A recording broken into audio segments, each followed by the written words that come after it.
Total Screen proudly presents their official podcast, On Screen, with your hosts, Tyson Gifford and William Roerig.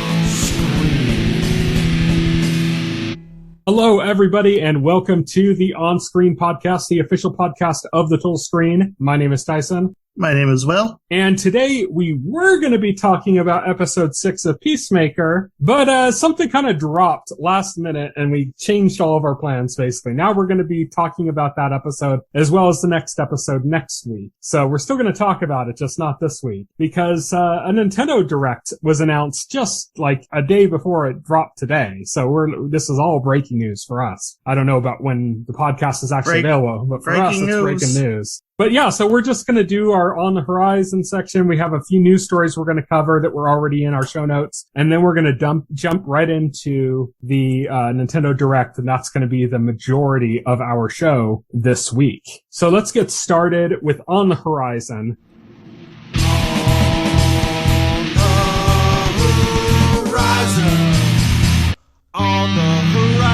On the Horizon is our segment where we talk about what's coming up in the next week or so. Starting off on Sunday, February 13th, I should say. Sunday, February 13th, Bel-Air comes to Peacock. This is the more dramatic reimagining of the Fresh Prince of Bel-Air. Yeah. So that's coming on Sunday, February 13th. Also on Sunday, February 13th, the Super Bowl. So we don't really talk about sports. I'm not really a sports fan. I don't have any plans to watch the Super Bowl. Why this is relevant is because of the commercials, and mostly because there's quite a few trailers that are supposedly going to be dropping, and a few that are rumored too.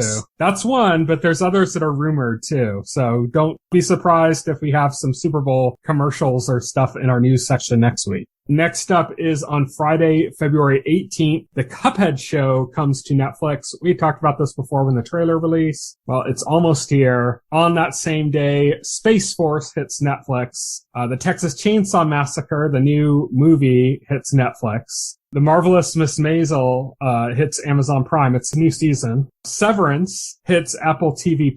This is a new sci-fi show that's about people who have their memories wiped of work when they leave work, and then their memories wiped of home when they get to work. So it's like a complete separation of that. It's a weird, high concept sci-fi show. It's got a pretty big cast and people involved. Ben Stiller's directing it, I guess.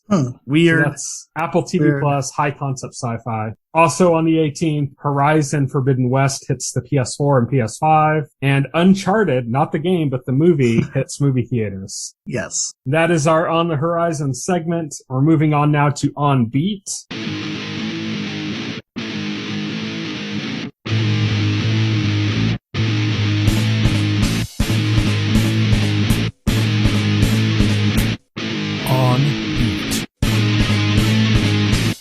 On Beat is, of course, our news segment. First story up is that, as Will had already mentioned, the first trailer for the Lord of the Rings series, The Rings of Power, is set to air during the Super Bowl. Just to remind people, this first season reportedly has a budget of around $465 million for its first season alone, and that's outside of the rights, which cost $250 million. Yeah, and get this, the rights holder for The Lord of the Rings film rights and the video game rights are putting those rights up for sale. They're getting in on some of that acquisition money that's going around. And, I'll be damned if Amazon isn't first in line to get those. What if Netflix beats them to it and then makes a Lord of the Rings series that's the actual Lord of the Rings? It would have to be films. It doesn't. What if they did it as TV rights? Really long films, but in segments, like Act 1 instead of Episode 1? Right. Just to troll Amazon. Because they released it all at once anyway, so might as well, Right. No, that's not going to happen. Amazon's probably going to scoop these up. Yeah, yeah. When I saw that, my first thought was Jeff Bezos is probably frothing at the mouth already. Considering how much they're investing in this. Yeah, it's absurd. In less than 2 seasons, they'll cross $1 billion. It's ridiculous. But as a reminder, this series, The Lord of the Rings, The Rings of Power, premieres on September 2nd, so it's coming this year. Our next news story up is that Goosebumps is getting a new live-action TV series adaptation on Disney+. Of course, based on the books by R.L. Stine. He's had a few stuff in the works recently. He had another Disney+ series, I can't remember what it was called, based on another one of his book series. And then he had the Fear Street, was also R.L. Stine, wasn't it? That were on Netflix. Yeah, Fear Street is R.L. Stine's. Teen, I guess, novels where like Goosebumps is geared more towards children. Fear Street was geared towards teenagers. Yeah. And then like Disney Plus had another one of R.L. Stine's projects that came out, I think in 2019 or 2020. And then now they have Goosebumps. So yeah, R.L. Stine's just getting a lot of stuff out there. Yes, he is. He's getting a lot of love these days. Next up, The Orville. Everybody who thought that show was long gone. Its third season, titled New Horizons, is going to be coming out in June now. It was delayed. They released like the opening scene of the season, I guess. And just for reference, the season 2 finale aired in April of 2019. So when this comes out in June, it'll have been more than 3 years since the season 2 finale. That's a long time off. I mean, it's not quite like, Twin Peaks. Twin Peaks returned, long time off, but it's still a pretty long delay between seasons. Right, yeah.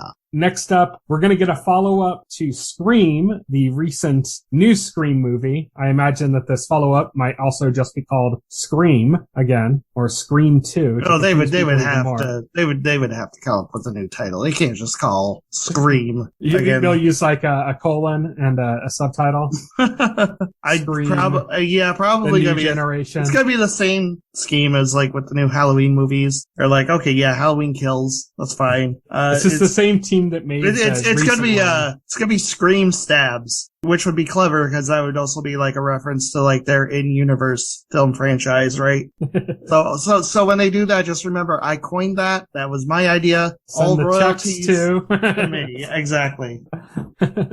Next up, China's Tencent Video, which is a big video streaming service that's kind of like a Netflix in China, is now airing Fight Club with the original ending restored. We talked about this briefly a week ago or 2 weeks ago, where like the Fight Club, they had aired it in China with this weird like title card that came up that said that he was stopped and the police apprehended him. The authorities win. Yeah. The funny thing here is that Chuck Palahniuk, who wrote the book that Fight Club is based on, actually noted that the Chinese version is kind of accidentally more accurate to the book than the David Fincher adaptation, the original version of the movie, because in the book, apparently, the bomb malfunctions and doesn't go off. Then when he shoots himself in the head, he wakes up in a mental institute. So it's kind of closer to the Chinese way of putting it. But the Chinese, that's like a spin. It's like a pro-authoritarian thing at the end, whereas that's not the case in the book. But yeah, so that's just kind of a little interesting story there. Next up, Rockstar has confirmed development of Grand Theft Auto 6. They say it's underway. They hinted that it's going to be bigger, as every game in the series has been, than the one before, and that's like a big monumental task. I saw some numbers. Grand Theft Auto 5 is one of the best-selling games of all time. By itself, it's outsold the entire Resident Evil franchise. It's outsold the entire Assassin's Creed franchise. Just insane. It's like 100. Of course, it's come out on like 4 generations of consoles. Yeah. It's sold 160 million copies. That's more copies of Grand Theft Auto 5 sold than any single game console has managed to sell. They just need to put it on the Switch so they can get even more. Right, yeah, exactly. I'm surprised that hasn't happened. It's like... I mean, the original versions were PS3 and 360. They're not easily more powerful than those. They're not milking this cow as hard as they can milk it. I think. They're milking it pretty hard. Well, it's not on Switch. Just not on Nintendo. That's almost like a bias, it seems like. It's not on Switch, so they can try harder. Yeah. They can put it on Switch. They should. Yeah. Okay, and now we're starting to get into Nintendo stuff. Not the Direct yet, but the earnings report, which came out just recently. 103.54 million Switch units are out now. That's officially more than the Wii. This makes it Nintendo's... Yeah, and the PS1. It's past both of those. Yes, it's past the PS1 now. This makes it officially Nintendo's best-selling home console. It still has a way to go to become the best-selling handheld handheld console. So this is now the 5th best-selling game system, the 3rd best-selling console, and the 3rd best-selling handheld, because it straddles the line of both of those. And when you go by systems, the number 1 best-selling is PS2 with 155 million, then Nintendo DS with 154 million, then Game Boy/Game Boy Color with 118.7 million, and then PS4 with 116.9 million. That's the only systems ahead of it. Yeah, that's it. And it's going to pass the PS4 and the Game Boy. Oh, this year. Yeah, it'll pass it this year. The big question is if it will ever catch up to or pass the DS. I don't think so. I don't think it's going to hit the DS or PS2 numbers. Yeah, I don't think so either. It'll come close. It'll hit probably about 140 million, I'm guessing. Right. Maybe. That's I think about the top of where it could hit. I don't think it's going to be able to stretch to the 150 plus million range, but it's still going to end up being like the number 3 best-selling system of all time, behind a fairly old PlayStation 2 and DS, which was, neither of those are that recent of systems. No. So the DS was insane. DS was like some magic thing where like Nintendo just managed to catch lightning in a bottle, and they also managed to release that at the right time, right before mobile gaming, on cell phones blew up. And so they managed to get like essentially that audience as well as like their regular audience. Yeah, I should note that Nintendo has set their projections for the next fiscal year, so that would be up until like February or March of next year, at 23 million. So that would put them at 126.54 million about. So yeah, easily passing up both Game Boy and PS4 numbers if that ends up being the case. And that's it seems like it's very likely to happen. So that's hardware numbers. On software numbers, the Switch has now sold 266.41 million units of software. That's an attach rate of around 7.4 to 1. Yeah. Which is pretty good. Yeah, it's a great attach rate, actually. Nintendo also mentioned that they're not interested in large-scale acquisitions, which of course was a question that's brought up based on things we've talked about in the last couple of podcasts with Microsoft and Sony. Nintendo said they don't do large-scale acquisitions because like people outside the company don't possess Nintendo DNA. Well, their exact quote, this is translated exact quote, I should say, is our brand was built upon products crafted with dedication by our employees, and having a large number of people who don't possess Nintendo DNA in our group would not be a plus. So, yeah, no big scale acquisitions in the works. Nintendo always does small acquisitions here and there. They've recently grabbed Next Level Games, Those are very small scale acquisitions, so. And all that Nintendo has said, Nintendo is spending a lot of money to bolster their internal game studios. Yeah, they're just going to staff up their existing studios. Yeah, and I think they're going to create new studios in the future, but they're not going to go out and buy somebody. Most recently, they did buy Next Level Games. But it's also should be worth knowing, Next Level is most of their content had been Nintendo games. Yeah. So they had a working relationship with Nintendo. Yeah, they had a relationship with Nintendo, and Next Level was selling. They were the ones who decided, okay, we're going to sell, and they offered Nintendo first dibs, and Nintendo was like, yeah, we'll take it. Yeah. Yeah. So now we have a few software sales numbers with some context that I added in. I'm just going to go over not all of them, but a few different software sales. And like I said, and some context to put it into perspective. Mario Kart 8 Deluxe is now sitting at 43.35 million units sold. That makes it the second best-selling Nintendo game of all time, behind only Wii Sports, which was a packet. Yeah, and that's insane. Yeah. Doubly insane considering Mario Kart 8 Deluxe was not a pack-in. It wasn't even there at the launch of the Switch. It came a month later. Yeah. That's also Mario Kart 8 Deluxe is a port of a Wii U version, which also sold around 7 million, putting it around 50 million total between the two versions. It's interesting to compare that because like the conventional wisdom is all a system needs to sell is killer app, killer games. That's true too. But like sometimes like the Wii U goes to show that sometimes there's just hardware that like no game can possibly save. I think there's a case of bad marketing a lot. Yeah.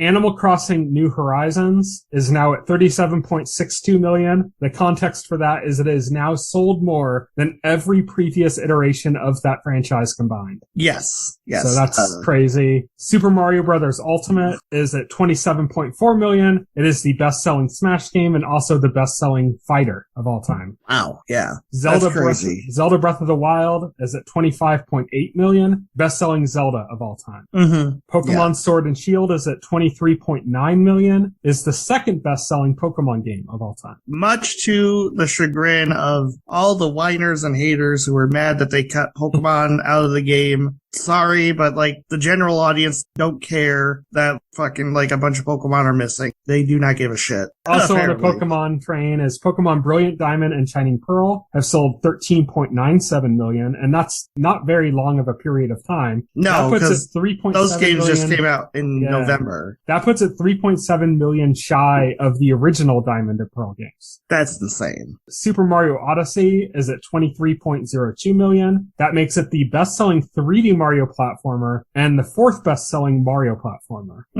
Behind, I believe it's the original Mario Brothers and then two of the new Super Mario Bros. Games. I think the original one and the Wii one. Yeah, that sounds correct. And then, lastly, Metroid Dread has sold 2.74 million. That's 100,000 shy of the best-selling Metroid ever, which was Metroid Prime. These numbers, all of these numbers we're mentioning are from late December. So by this point, it's probably already outsold Metroid Prime, and it's now the best-selling one. It's the best-selling Metroid in the franchise. Almost assuredly, yeah. Which I knew it would be. The only interesting thing is if it's going to be able to hold on to that record in the face of Metroid Prime 4, or if Metroid Prime 4 is going to become the new best-selling of all-time Metroid. Yeah. Well, see, I still maintain I think that Metroid Prime 4 is going to be a Switch successor exclusive game. If that happens, then maybe Dread has a shot, depending on how well the Switch successor does. Yeah.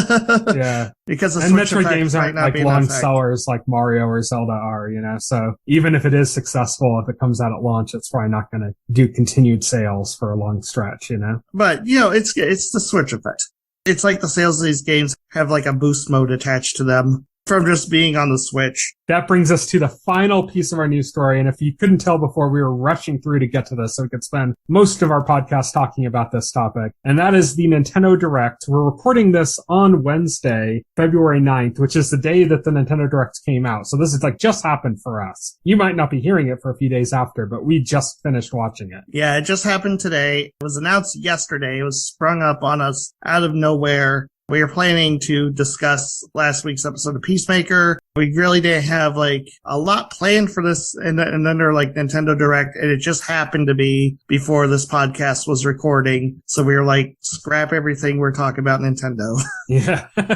So we're going to go over kind of everything that was announced, including some of the stuff announced in the Japanese Direct, and kind of give our thoughts on it. And we're going to go through in order here, except for the Japanese stuff, which will be at the end. But right now, Fire Emblem Warriors open the show. This is Fire Emblem Warriors 3 Hopes, which is a Warriors version of kind of like Three Houses. It's kind of like how they did the Hyrule Warriors, like Breath of the Wild. Yeah, they did the same thing here where they did like the generic Zelda Warriors, and then they did Hyrule Warriors based off of Breath of the Wild, the most recent game. They're doing the same thing here. They have the generic Fire Emblem Warriors. Now they're doing a sequel based off the latest Fire Emblem instead of like another generic. Not too much to say. I mean, it's Fire Emblem Warriors. Yeah, it's not what I was hoping for. I was hoping because like a lot of the rumors, a lot of the chatter before the Direct was saying there was possibly going to be a new Fire Emblem game announced. And I was hearing there were going to be 3 Fire Emblem games announced. People are. Which what they said was there was going to be a Fire Emblem's Warriors game, which ended up being the case. Yeah, but there would also be a Fire Emblem remake, which they do every so often, kind of like how Pokemon does, and that they would announce the next main Fire Emblem game. I mean, it's not that can't still happen, but it didn't happen at this Direct. So yeah. I'm not really interested in the Warriors games. Me neither.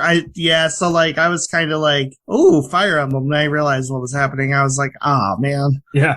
Yeah. Next up, Advance Wars 1 and 2 Reboot Camp. There's not too much more to say about this. We already knew it's fully voice acted. That's new information. And it got its date now, which is April 8th. There's like some extra stuff outside of the game campaigns, which is neat. There's online play now, which is nice. And yeah, they confirmed what we knew for a while. That's coming out in April. So that's finally confirmed. Yeah, it was supposed to come out late last year, right? And then it got delayed. Yeah.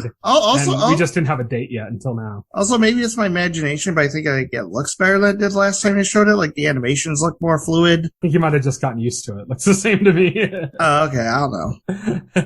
I don't know. But next up is No Man's Sky Switch Edition, which is coming out in summer. So yeah, this was a pretty big game. That was a surprise because like that game came out a long time ago on the Xbox One and PS4. Like 3-4 years ago or something. I think it was more like around like 2014, wasn't it? Like somewhere around. I remember that game getting announced like around the launch of the PS4. But it's cool because like this version comes with like 5 years worth of updates to the game. So it's going to have like all the stuff they did to the game. Okay, it was released in 2016 for PlayStation 4 and PC, and then Xbox One got in 2018. And so then it's been about 5.5 years. Yeah.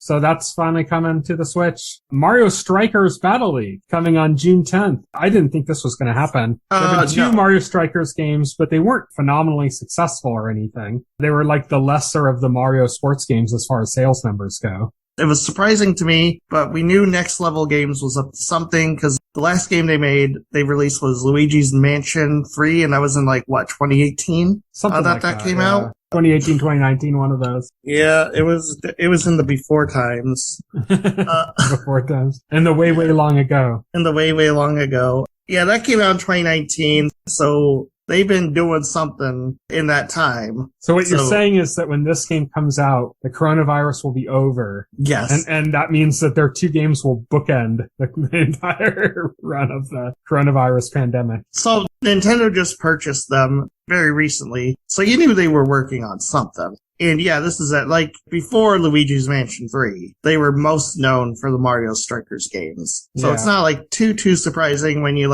piece it together. But it kind of is at the same time. Because it's kind of I didn't expect it to be coming back. Well, now it'll probably be the best-selling game in the franchise. Yes. Since it's on the Switch. Splatoon 3 had a new trailer showing the updated version of Salmon Run from Splatoon 2. Yes, which I really enjoyed. New bosses, like Fish Stick, which is hilarious. And then the main thing I think that really kind of drew my attention for that mode is kind of a tossing mechanic that allows you to pass the row or whatever it is you collect in Salmon Run to another player or to toss it into the goal instead of having to get all the way to it, which is a new mechanic. And they also announced, before we only knew that Splatoon 3 was coming in 2022, and now we know it's coming in summer. So yeah, I'm excited. I'm still kind of surprised that we're getting Splatoon 3 on the Switch. It kind of feels like it's a once a generation franchise, but we're going to get it. Yeah, it kind of feels like that's what it would does. Be. I'm also kind of not surprised at the same time because Splatoon 2 came so early into the Switch's life. Yeah, and it's first year. Surprisingly. Yeah, that it's kind of we're about 4 years out from the Switch, so it makes sense. Yeah. Next up, Front Mission First, which is a remake of Front Mission 1. And then they also announced that Front Mission 2 remake is also in development. This is summer. This is part 1 of this night's Square Enix's Wildin' Out, which you will see more of because apparently President of Square Enix gave a blank check to the studios to say remake whatever the hell you want. Including something on the Japanese only direct that I'll mention. Okay, nice. They have a game there. So yeah, we're getting Front Mission 1 and Front Mission 2 remakes. Look neat. You were saying it looked kind of bad. I think it looks really bad. I think it looks super generic, the style. It looks like a PC strategy game from 1998. That's what it looks like to me. I never played any of these games myself, so I don't have a experience with them. Yeah, it looks like it has no art style at all. But apparently they're tactical strategy games featuring mechs. And yeah, that's neat. I'm just not excited about the remake of it. It just doesn't look good to me. But right. Next up, Disney Speedstorm. This is their Disney kart racer. Free to play. Would be fine until you hear about the end of the trailer in which they announced that it's free to play. It's free to play. It's being developed by Gameloft, who does the Asphalt games on mobile. It's also a game of service, not just free to play. Yeah. With seasonal updates. It's basically just a mobile game on the Switch, and yeah. It's got cross-platform play, which is nice. More games should have that. Right. And that's coming in summer. They kept talking about Disney and Pixar, so it doesn't look like it doesn't look like it's doing any other like Disney properties outside of just Disney and Pixar, so it's gonna get like Thanos racing against like Bell. Oh god. Speaking of other Disney properties, Star Wars The Force Unleashed, the port of the Wii version, oddly enough, coming on April 20th. So. Yeah, it's the port of the Wii version, and I didn't catch it the first time around, but like subsequent like viewings, I caught it because they specifically mentioned the motion controls, and I'm like, oh yeah, that makes sense. I don't know. It looks kind of rough still. Oddly enough, like, it still doesn't look as good as the 360 or PlayStation 3 version. Yeah. Which is, it's like, come on. But yeah, still a fun game. Exactly. It has that weird, like, flat look that, like, games in the Wii era and the, like, PS2 era all had, you know? Right, yeah. Next up, Assassin's Creed, the Ezio collection. This was, like, leaked a couple months ago, right? I thought it was announced previously. I don't think it was announced, but it was leaked. I think it was pretty widely known. Yeah, it was pretty widely known. February 17th. Working from memory here, this is Assassin's Creed 2, Assassin's Creed Brotherhood, and then another one that's not like a directly numbered entry. Yeah, so it's not 1 and it's not 3. It's the 3 games that came out between 1 and 3. 3, by the way, is already on the Switch. Yes, so is 4, I think. Okay, yeah, Assassin's Creed 2, Assassin's Creed Brotherhood, Assassin's Creed Revelations, and Assassin's Creed 3 is already on the Switch. So really, like, if you think about the only Assassin's Creed games from the PlayStation 3 360 gen that is missing on the Switch is Assassin's Creed 1, Assassin's Creed 4. Assassin's Creed 4 is also on the Switch. Is it? Oh, okay, well, never mind. Then they released a game that had 4 and like I think it's the Vita game that came out around 4. Yeah, Liberation. Yeah. Then Switch is just missing Assassin's Creed 1 and Assassin's Creed Rogue. Yeah. If Rogue isn't on there. Rogue might also be on there, I don't know. But not 1. Next up is SD Gundam Battle Alliance. This is an action RPG with super deformed Gundams. So they're like little tiny toy-like Gundams. It's got online co-op. It's out this year. Not too terribly much to say about that myself. The next one I think you might have something to say about, which is Chrono Cross Radical Dreamers Edition. Yes, I was so happy to see this confirmed. Rumors have been flying for a while now that the Chrono Cross remaster was in the works. Previously, it was thought we would see that at the Game Awards last year. Curiously enough, there was a mobile game that had a crossover with Chrono Cross announced, and there was like some leaked text from the game that said like in celebration of the remaster of Chrono Cross, and people were like, oh shit, it's happening. Then it did not show up at the Game Awards. One of the very long-standing rumors surrounding this game was that it was going to be a PlayStation 5 timed exclusive and that Sony would announce it. So everybody was waiting on Sony, and it finally surfaced in this Nintendo Direct, completely debunking the people who were saying it was PlayStation 5 timed exclusive. It's coming out on April 7th. It's going to have a few new features, including being able to turn off enemy encounters and also enhanced music. Yeah, which the music is gorgeous. Everything about that game is freaking gorgeous. I love it from an audio-visual standpoint. I love the storyline. A lot of people like bitch that like doesn't really have strong connective tissue to the original Chrono Trigger. I don't care. I understand, but it's like also Final Fantasy games don't really follow each other story-wise either that well. Like, it's just a JRPG thing. So the other thing here is that it has the subtitle Radical Dreamers Edition, and that's because there was a game on the Nintendo's Teleview system called Radical Dreamers. It was kind of the blueprint for what ended up becoming Chrono Cross. It was like a visual novel, or not a visual novel, but just like a game novel that covered like story events and stuff that would eventually be incorporated into Chrono Cross. That game is now going to be available as well. Yeah, Chrono Cross on the PlayStation 1. I think the idea behind Chrono Cross on PlayStation 1 was to do like a full RPG version of Radical Dreamers, flesh that out into like an actual JRPG, and which was the point, and they did. Kirby and the Forgotten Land. Yeah, mouthful mode, which is similar to like Mario Odyssey's like Possession, where like this is different from Kirby's copy ability, where Kirby basically inhales the objects and then becomes those objects as they like take over his form. Right? In this mode, he's like controlling the objects, but he hasn't transformed. He's just stretched around them, which is funny because like they show it with a car, and when you see the car driving off, his feet are hanging off the back of the car because it's literally just still his body wrapped around the object, you know? Yeah, wrapped around the object. Yeah, they showed like you can become a car, you can become like a vending machine, a traffic cone, a ring. You can even like fill Kirby up with water and just like make Kirby like a giant like spraying water balloon. Flood from And the good news also is like this is still going to have that traditional Kirby gameplay. It's still going to have copy abilities. In fact, they even announced that copy abilities are going to be like beefed up in this game because like you can upgrade them. Yeah,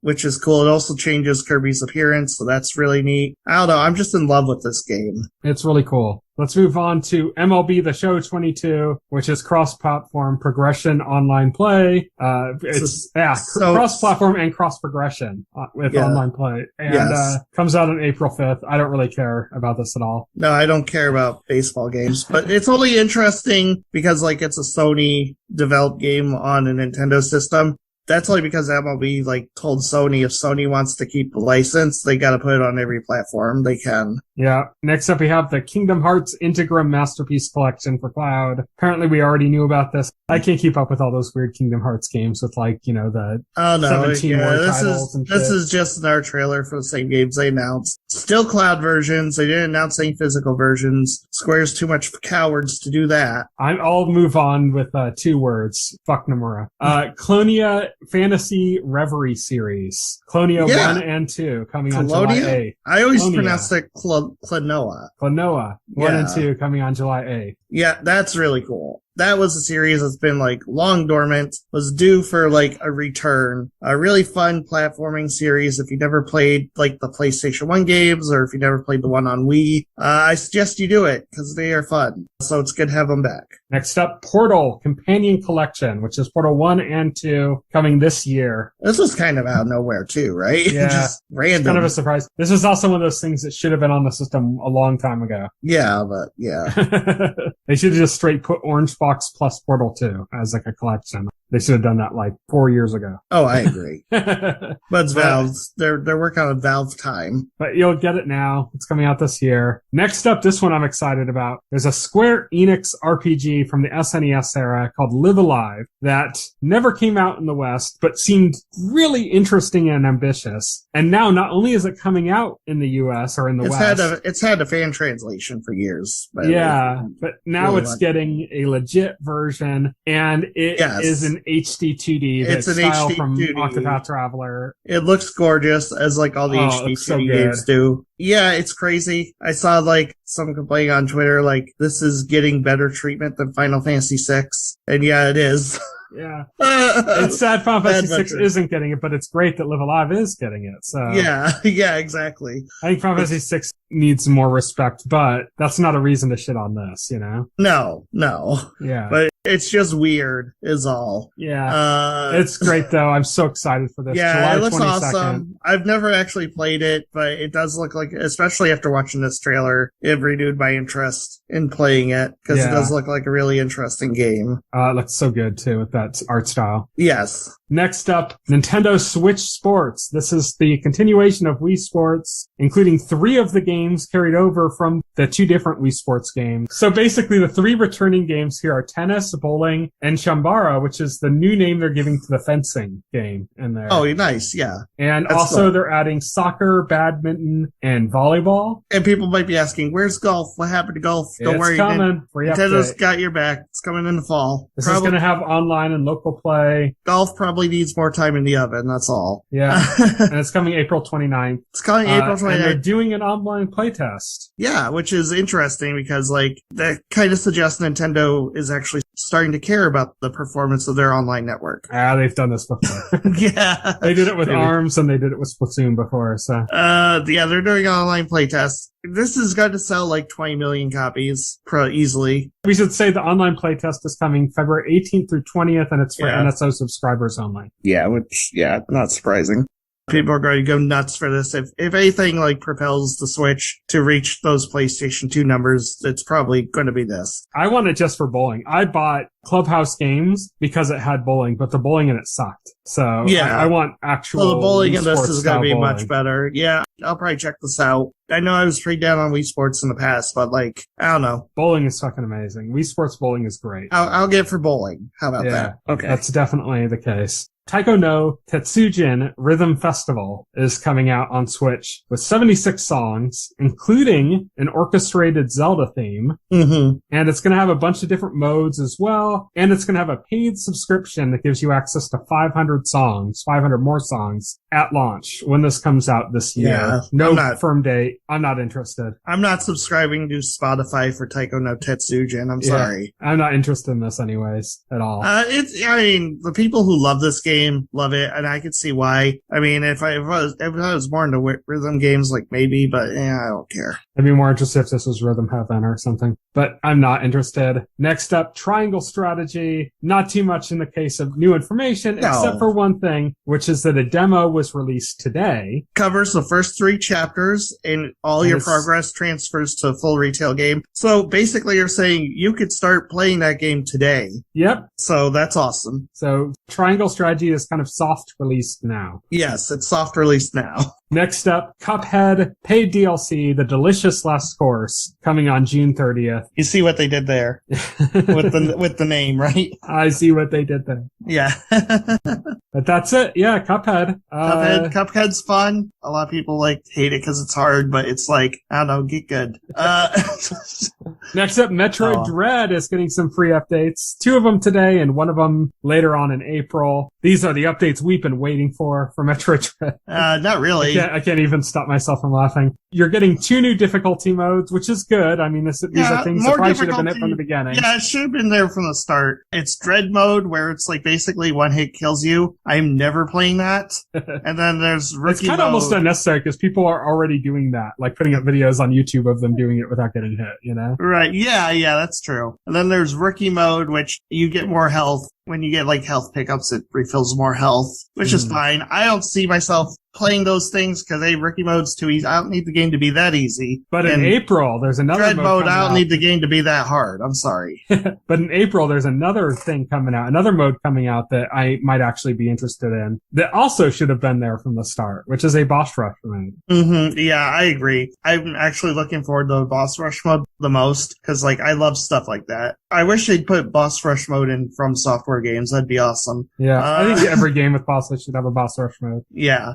Once you beat the game, it should unlock boss rush. That's just how it should be. Yeah, exactly. Actually, Sekiro has boss rush mode, which is really cool. It's no other From Software game has one, though. Next up, Earthbound and Earthbound Beginnings have both been put up on Nintendo Switch Online today. There you go. It's there it is. People have been asking for Earthbound on Nintendo Switch Online for a long time. I know people got real pissed off in July because Nintendo announced Kablooey or something for the Super Nintendo and no Earthbound, and people were like, where's Earthbound? Well, here's Earthbound. It sucks because, they didn't announce Mother 3, and it's not like I expected them to. It's not like I was holding my breath, but it would have been nice. Yeah. I feel can we finally say that game's never coming over? Because I feel like this was the last, the last good opportunity. I live by the never say never rule, but it was disappointing because they announced Earthbound first, and then announced Earthbound Beginnings second, which is going down, and I thought they were going to follow up that by saying, yeah, where it's we're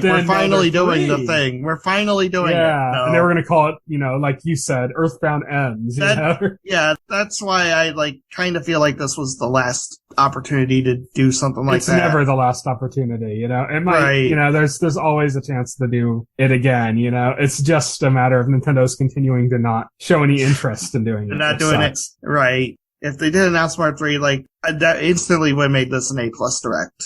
Spoilers, it's not, but Mother 3 would have definitely bumped it up. Yeah. Highlight reel is the next thing to talk about. They showed 5 games on the highlight reel. They started with Zombie Army 4, Dead War coming April 26th. I have no interest. No, I don't care. They showed Getsu Fumadeb, Undying Moon. That's interesting. That looks like a cool game. That's out now. Yeah, that looks like a really fun game. That is a remake of a Konami game that was only released in Japan previously for the Famicom Disk System. And it's actually like a precursor to Teenage Mutant Ninja Turtles because they use like basically the same engine and stuff they used to build that game for Turtles on the NES, which is kind of like a fun fact. It's got a cool like ukiyo-e style, which is like a Japanese traditional art style that looks really cool. They showed Dragon Slayer, Kimetsu no Yaiba, the Hinokama Chronicles coming June 10th. Yeah, it's another anime license adaptation game.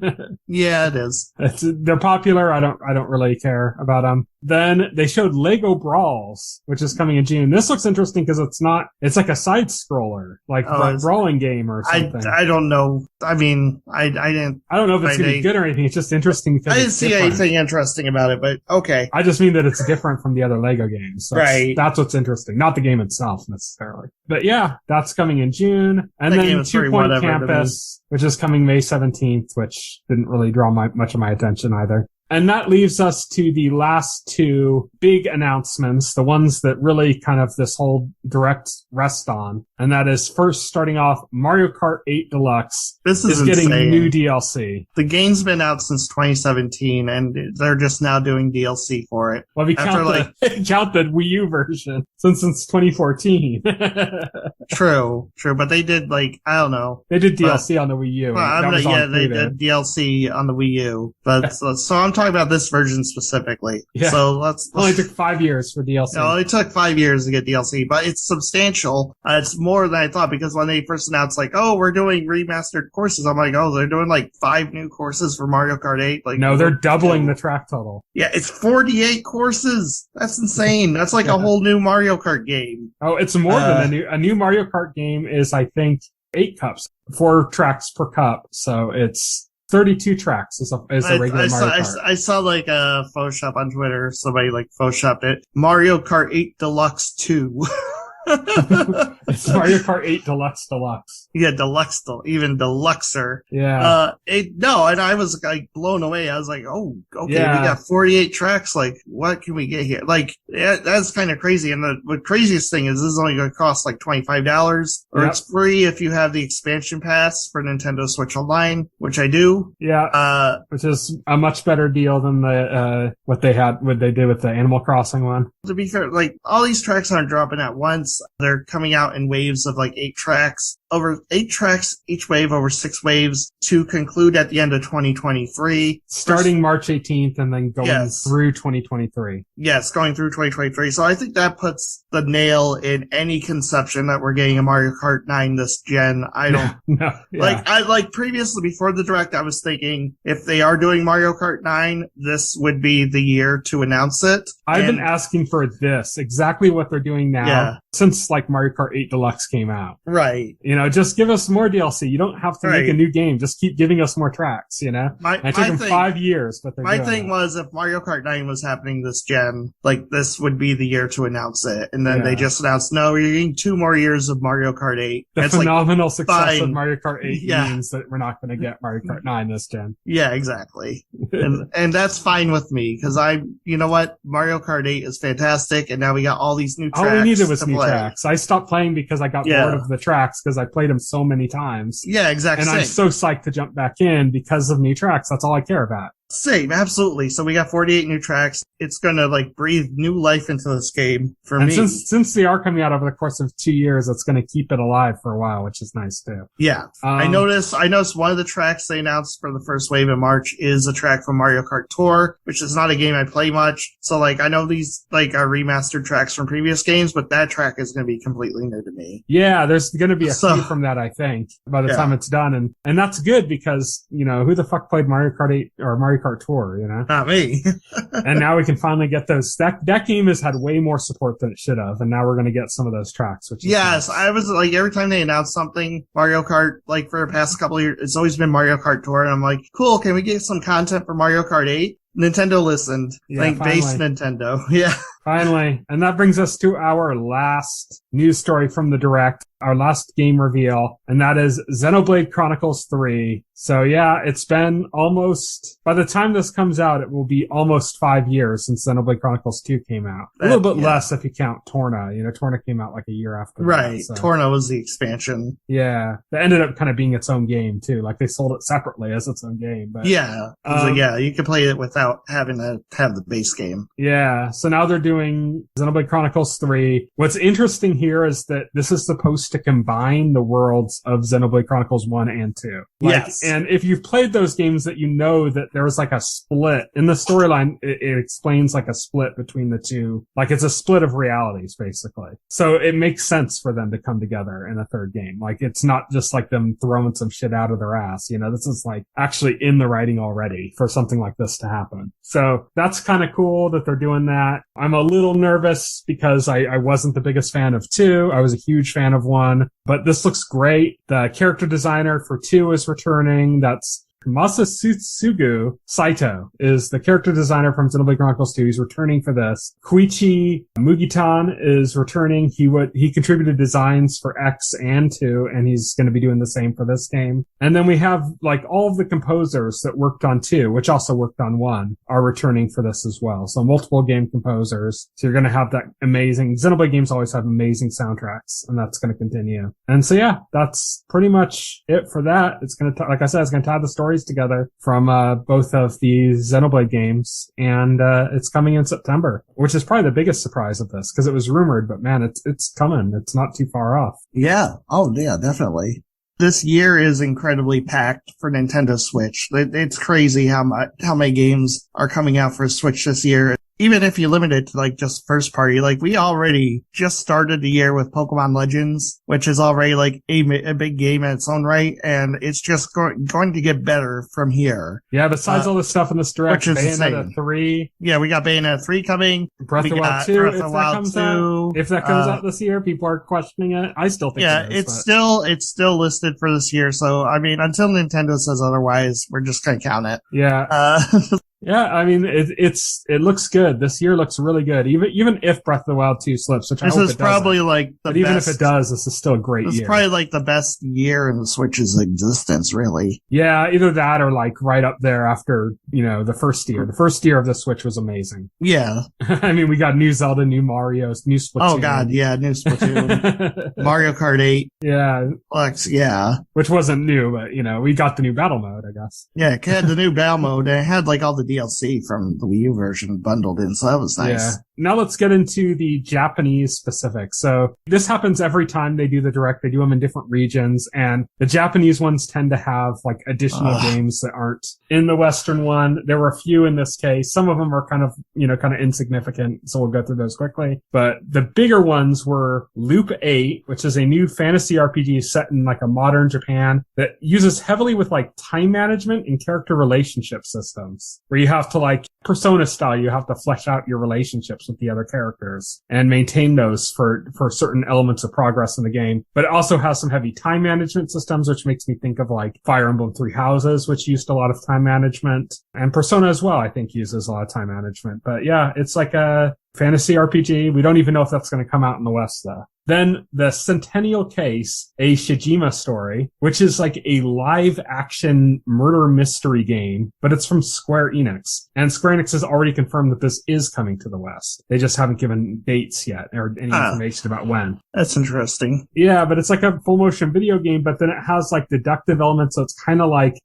Phoenix Wright-esque in the way you have to like, do research on clues and things like that. But the story plays through in like video clips, Mm-hmm. And it's from Square Enix, which is the weirdest part about it. And then there's a game called Taiko Rishiden 5DX, which is a port of a PS2 game. And it's like an RPG kind of series. It's hard to find a lot of detailed information about this. I was trying to look it up for show notes, but I couldn't find a lot. All I could do was kind of like watch the Japanese trailer and try to figure out what was going on. And there really wasn't much to go on. So I can't give too much more information about that. Then they showed in the highlight reel, they showed Token Ranbu Warriors, which is Token Ranbu is it's like a mobile, like free to play, like gacha game. Okay. And it's a Warriors version of that. So that's coming. That's already been announced. I don't care. That could stay in Japan. Yeah. Voice of Cards, The Forsaken Maiden, which is the sequel to the Voice of Cards, which just came out like at the end of last year. That was already announced though, but it was in this, like they showed more in this,